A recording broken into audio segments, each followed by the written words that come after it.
लेकिन बात रिश्तों की चली है, तो आज हम लोग श्रद्धांजलि कार्यक्रम में, जिनके श्रद्धांजलि कार्यक्रम में आज हम लोग उपस्थित हुए हैं, उस महामनीषी की चर्चा, उनके व्यक्तित्व की चर्चा, और आज वो दुनिया में नहीं है शरीर रूप से, और उनके लिए जो श्रद्धांजलि का कार्यक्रम आज रखा गया है, या यूं कह लें कि रखा नहीं गया, ये तो प्रकृति की नियति थी, आज ये होना ही था प्रकृति की तरफ से, क्योंकि हमारी और आपकी इच्छा से तो श्रद्धांजलि नहीं होती, और हम कभी करना भी नहीं चाहते श्रद्धांजलि किसी की, और होनी भी नहीं चाहिए किसी की इच्छा से। ये तो प्रकृति की नियति ही तय करती है। लेकिन भगवान गौतम बुद्ध की भूमि बगल में सारनाथ है, और वहां पर भगवान गौतम बुद्ध ने अपने 5 शिष्यों को उपदेश दे करके अपने विचारों को पूरी दुनिया में फैला दिया। राजेंद्र कबीर जी सारनाथ से बहुत दूर नहीं है, और इन्होंने अपनी साधना से और अपनी तपस्या से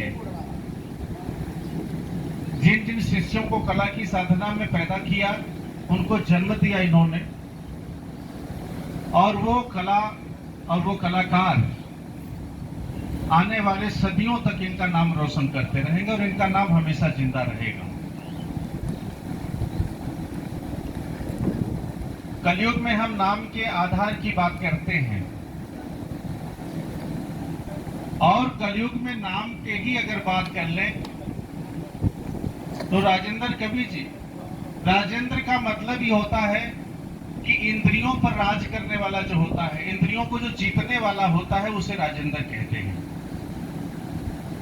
और जो लोग व्यक्तिगत तौर पर राजेंद्र जी को जानते रहे हैं, मानते रहे हैं, जुड़े रहे हैं, उनके जीवन का सानिध्य जिनको प्राप्त रहा है, वो लोग अच्छी तरह से जानते हैं कि किस प्रकार से इन्होंने अपने इंद्रियों पर विजय पाई थी, और किस तरीके से अपने गृहस्थ जीवन को इन्होंने साधना का जीवन बना दिया था।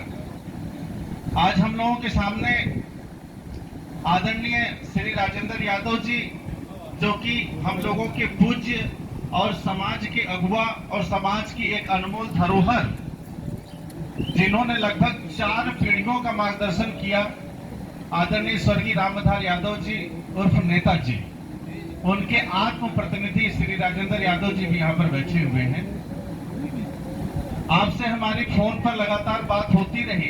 राजेंद्र कबीर जी के बारे में,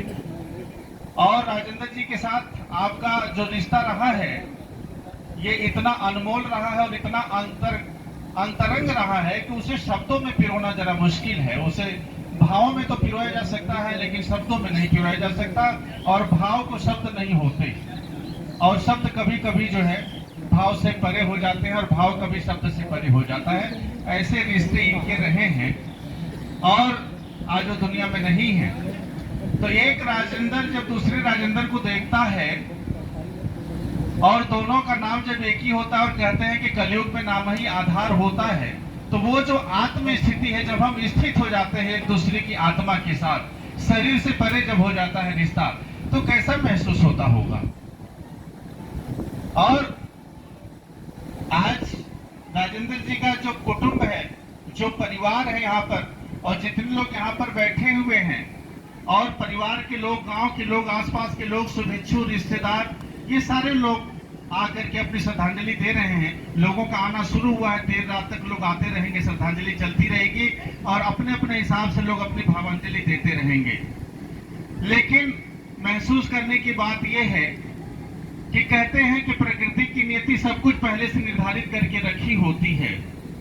आज राजेंद्र कबीर जी की इतनी लंबी जीवन यात्रा रही है, और उसमें हजारों लाखों लोग इनसे जुड़े होंगे, लेकिन आज इनके जीवन के सबसे अनमोल और विशेष दिन पर जब हम इनकी श्रद्धांजलि मना रहे हैं, तो यहाँ पर जितने लोग इस समय बैठे हुए हैं उनके लिए,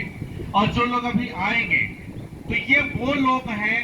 जिनका चयन वो आत्मशक्ति करती है कि हमें कौन आकर के श्रद्धांजलि देगा, ये भी वो आत्मा चयनित करती है। सब लोग नहीं आ सकते श्रद्धांजलि देने के लिए, बहुत लोग आना चाहेंगे, हो सकता है ना आ पाए, किसी के साथ कोई समस्या, कोई बाधा हो सकती है, सब लोग नहीं आ सकते, लेकिन जो लोग यहाँ तक पहुंच पाएंगे तो ये मान के चलिए कि उनका कहीं न कहीं राजेंद्र कवि जी के साथ एक विशेष रिश्ता रहा है, एक विशेष जुड़ाव रहा है, और कहीं न कहीं उनकी आत्म स्थिति और उनका संस्कार हमारे अंदर पोषित है, जीवित है, उनका संस्कार हमारे अंदर जीवंत है। इस वजह से हम यहाँ पर आ पाए हैं, वरना हमारे सामने भी कोई बाधा आ जाती और हम नहीं आ पाते। हमें उन रिश्तों को महसूस करने की आवश्यकता है। श्रद्धांजलि मनाने और न मनाने के जो कारण होते हैं उस पर हमें जाने की आवश्यकता है। समाज ने मिलकर के तेरही को जो श्रद्धांजलि का स्वरूप दिया है, तो उस स्वरूप को देने के पीछे जो मकसद है कि श्रद्धांजलि का मकसद ये होता है कि उस व्यक्तित्व का जो बीजारोपण है वो समाज में किस प्रकार से था और उसे किस प्रकार से समाज में बीजारोपण को कायम रखना है, ये अब हमारी जिम्मेदारी है। जब तक वो थे तब तक उनकी जिम्मेदारी थी व्यक्तिगत तौर पर, लेकिन अब नहीं है उनकी आत्मशक्ति, तो वो हमारी जिम्मेदारी है अब, और उस जिम्मेदारी का निर्वाह हमें ईमानदारी से करना है। आज राजेंद्र कवि जी के बारे में, उनके व्यक्तित्व के बारे में जो लोग करीब से जानते हैं वो जानते हैं कि किस प्रकार से सादगीपूर्ण जीवन उन्होंने जिया, और किसी भी विषय के ऊपर, किसी भी टॉपिक के ऊपर जो उनका बारीक मंथन हुआ करता था, जो उनका बारीक चिंतन हुआ करता था, किसी प्रकार से वो उस शब्द का भेदन करके उस अर्थ को निकाल करके आपके सामने ऐसे परोसते थे जैसे कोई मात्र शक्ति भोजन बना करके हमारे सामने परोस देती है, और उस भोजन को हम ग्रहण करते हैं। उसी प्रकार की किसी प्रकार की समस्या हो या कोई विषय हो या कोई मंथन हो, तो उसका निष्कर्ष निकाल करके आपके सामने वो रख देते थे, आपका काम वो पूरा कर देते थे जो वैचारिक मंथन उनके अंदर हुआ करता था। तो उस मंथनी से मथ करके जो अमृत पान वो कराया कि उन्होंने समाज को, वो आज समाज की सबसे बड़ी अनमोल धरोहर है। और आज इनके लिखे हुए जो लोकगीत हैं, इनके लिखे हुए जो गीत हैं, इनकी लिखी हुई कविताएं, इनकी लिखी हुई रचनाएं, इतने बड़े बड़े कलाकार इनकी रचनाओं की वजह से पैदा हुए। एक बार इंसान तब पैदा हो जाता है जब हम माँ बाप अपने शरीर से हमें पैदा करते हैं, लेकिन जब पैदा होने के बाद इस धरती पर हमें तमाम प्रकार के संस्कारों से पैदा करने वाले लोग समाज में मिलते। शिक्षक हो, चाहे हमारे अंदर किसी भी प्रकार की छुपी हुई प्रतिभा को निखार करके उसे पुनर्जीवन प्राप्त कराने वाला गुरु हो, तो इस प्रकार से एक इंसान का कई बार जन्म होता है। और जिन जिन कलाकारों को जन्म आदरणीय राजेंद्र कवि जी ने दिया, वो लोगों को उन्होंने पैदा किया, वो सभी लोग उनके मानस पुत्र हो,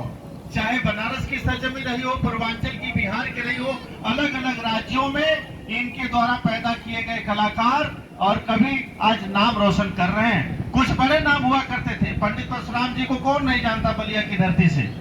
लेकिन आज वो दुनिया में नहीं है। आप महसूस करिए कि जब परशुराम जी दुनिया से गए होंगे और एक गुरु के सामने जब एक शिष्य दुनिया से विदा हुआ